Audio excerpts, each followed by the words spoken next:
So this week we've had the Google thing. There was the YouTube thing that happened last week. What's going on with censorship and what should people do about it? If you're in a workplace and pathological things are happening, this is easy. I can tell you how you know if pathological things are happening at your workplace or they're happening with you. One of the two, but you can straighten that out. If you're being required to do things that make you weak and ashamed, then stop. Don't do them. Like one of the things I learned from Solzhenitsyn and Frankl was that systems go terribly out of control when people don't stop them when they're going mildly out of control.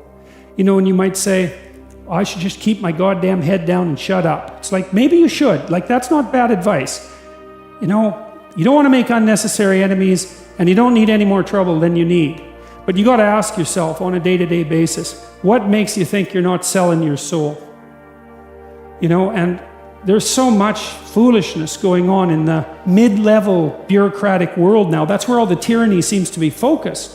And the reason that it multiplies is because sensible people say nothing when they should say something. And what's so strange about that is that there are way more sensible people than people who aren't sensible. They're just not as noisy.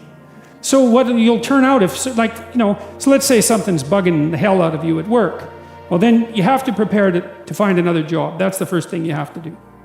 I don't think that you should find another job, but you should prepare to find another job. And if possible, you should prepare to find a better job. Because if you can't tell someone to go to hell, then you can't negotiate with them. And if they've got you over a barrel, then you can't say anything. So you gotta set yourself up so you've got some mobility. And actually, that's a really good principle in your life, period. You should set yourself up so that you have a lateral move at hand. And then you should find out, well, are there things at work that are disturbing my soul? You know, and you find that out. First of all, you ask yourself, okay, I'm disturbed at work. Okay, I'm probably weak and deceitful and useless and lazy. You might as well start with that. And then you talk to some people, like your wife, your friends, your co-workers, and find out, are you stupid, deceitful, and lazy? Or is there something not so good going on at work? And so if you can then eliminate your own personal pathology as a cause of your dissatisfaction, then maybe there's something rotten in the state of Denmark. And maybe you should say something about it before the whole goddamn thing collapses, because that can happen. It can happen in companies a lot faster than people ever think. You know, and you may find that, well, first of all, you may find if you say something, well, first of all, that's an adventure, that's for sure. That's a bloody adventure. And you have to do it carefully. And you have to be prepared for it. But it might be the best thing that ever happened to you. And the other thing is, if you're careful about it, you get your words right. Like, and this is strategic battle, right? It's not something you wander into carelessly. Then you may find that there's lots of people who feel exactly the same way you do, and that you've actually cottoned on to something. You're a canary in a coal mine, and not just some like psychopathic mouthpiece. So you got to ask yourself when you go and do what you do, like, is this making you stronger? Is this making you weaker? And if it's making you weaker, then you got to ask yourself, do you really want to be weaker? Because the weaker you get, the more you're tyrannized. And then worse than that, like the weaker you get, the more bitter you get. And the more you'll work towards terrible things, the more you'll snap at your wife, the more you'll kick your kids, you know? Like, it's no joke to be tyrannized at work. And so I would say you have an ethical responsibility as a citizen to forthrightly confront creeping tyranny no matter where it occurs. And part of what we're learning, I would say, from these stories, if we're learning anything at all, is that if you're aimed at the good, which is a question you really got to ask yourself, you know, if you're genuinely aimed at the good, then take heart, because you're a lot stronger than you think. So I have a follow-up question. Okay. So I'm speaking to, there's lots of people who are in this situation. Like, you know, people at universities and corporations all over the place. You know, Google is not the only company that is imposing probably not the worst. Repressive, freedom of speech, denying workplace codes. And everybody feels alone, right? They're all like, why should I stand up, be a martyr, get fired? This guy at Google got fired. Yeah. What's the point? Like, I'm asking rhetorically. No, it's a good question. And how do you convince people that there's a point to standing up when it appears to be futile? Well, the first thing I think is you convince them that it's not futile. It might be difficult, but it's not futile. If you get your words right, you have something to say, there'll be an impact of those words. It might not be the impact that you would choose. But the other thing you got to tell people is, pick your poison. You may be in a situation where you don't have a cakewalk to the Garden of Paradise. You got tyranny or famine. Those are your choices. But you get to pick which one you have.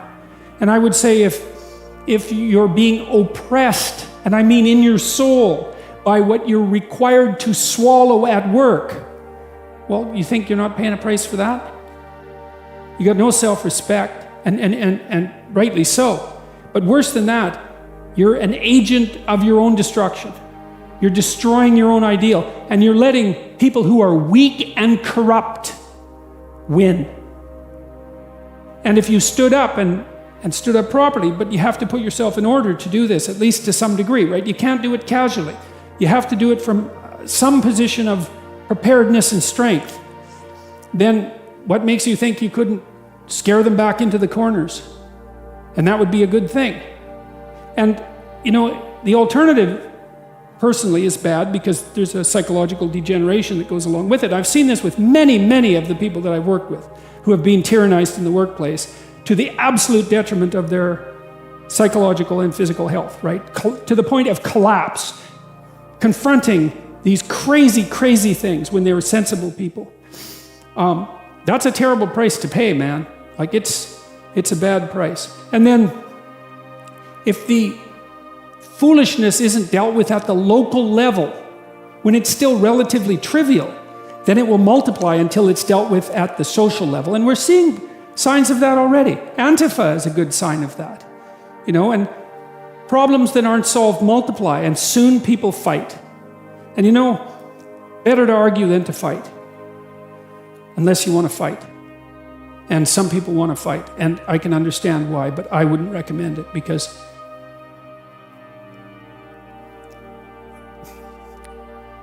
that doesn't lead good places. It really doesn't lead good places. So I'd say you have a duty. Maybe that's why you stand up. It's because you have a goddamn duty to stand up and just say what you have to say. You don't even have to be trying to make a point exactly or trying to get something done. It's like, this is how it looks to me. That's what that guy at Google did. He wrote this memo and he said, I talked to him today. He said, well, he went to a diversity training seminar and he thought, no, I don't agree with that. And so then they asked for feedback. So we wrote this document a month ago. This was written a month ago. Got no real response to it. Well, it bounced around inside Google until a lot of people, got interested in it, and then it escaped into the outside world. But all he was doing was, he was told a bunch of things he didn't think were true. He wrote down a bunch of things he thought were probably true.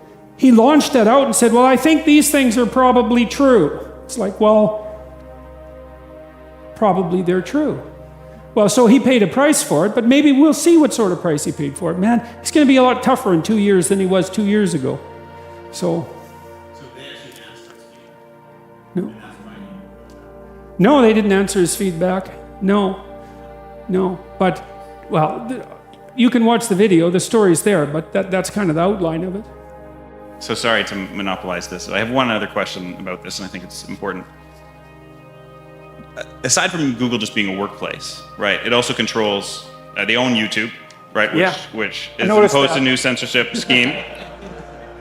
And it controls a huge amount of the information that people get. This is true. And so what happens to society when companies such as Google, which control our information, start to censor not just themselves and maybe the information that's coming out to the rest of the world? How much is this already happening? And how much? How about if we refuse to find out? That would be good.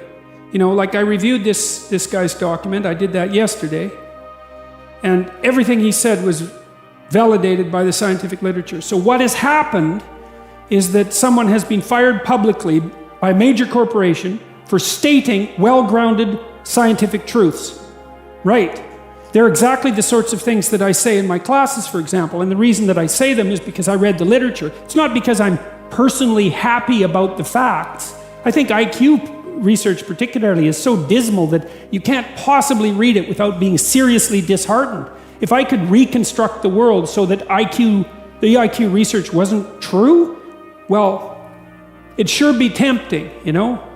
But that's not how science works. Science doesn't tell you what you want to hear. It just tells you the way it bloody well is. And he got pilloried for revealing a good fraction of current scientific knowledge about gender differences.